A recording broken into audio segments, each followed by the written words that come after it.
Hello, I am Shondor Jackson, and I am a disabled citizen of the United States of America. And I wanted to answer some questions that people were asking about my mental health.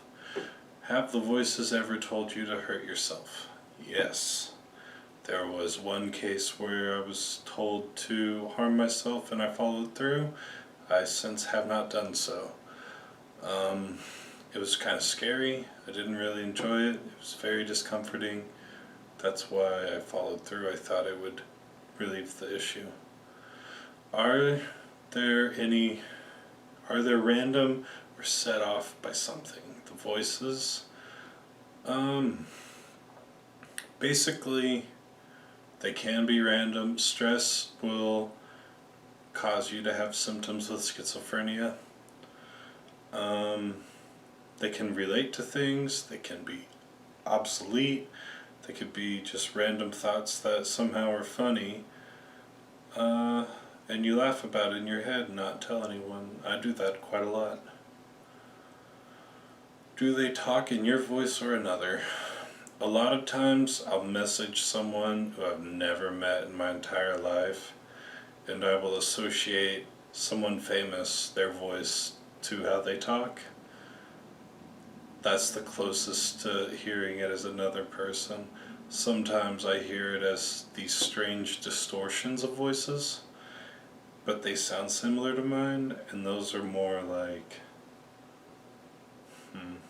they're really odd. They don't always reveal anything important. What is the most common thing that's said? Hurt yourself, usually, or that if you have low self-esteem, it could be that you're not worthy, or you suck, or everybody else is better. If there's paranoia involved, it can lead to being convinced of things that are delusions.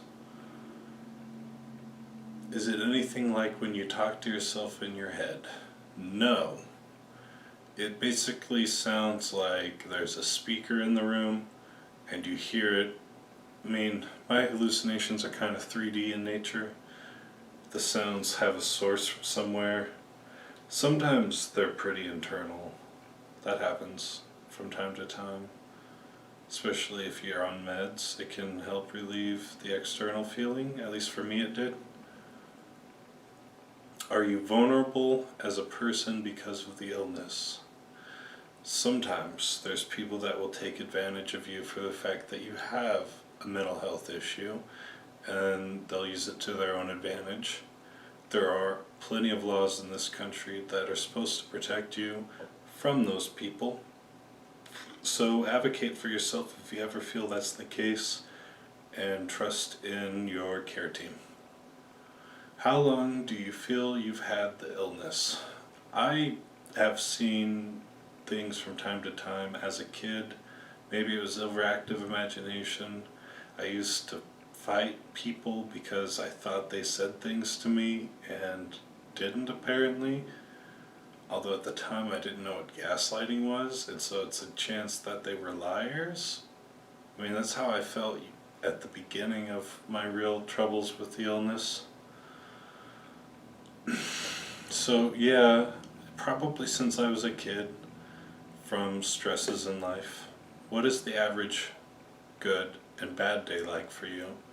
So on an average day, I'm able to clean, eat, and maintain my health, and I have a little bit of socializing, tend to do just about any task that I feel up to.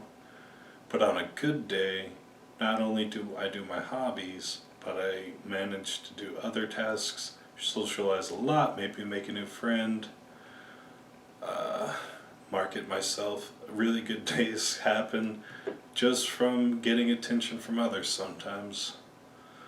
And a bad day would be like the worst case scenario that every person with mental illness fears, is the idea that someone will take advantage of you because of a diagnosis and the stigma associated with that diagnosis. And if that were to become a reality, that pretty much is everyone's bad day, and mine in particular. For the most part, if I'm not functioning well and I don't maintain myself or my place or my hygiene, then I'm probably having a really bad day. Anyways, thank you for watching. That's all.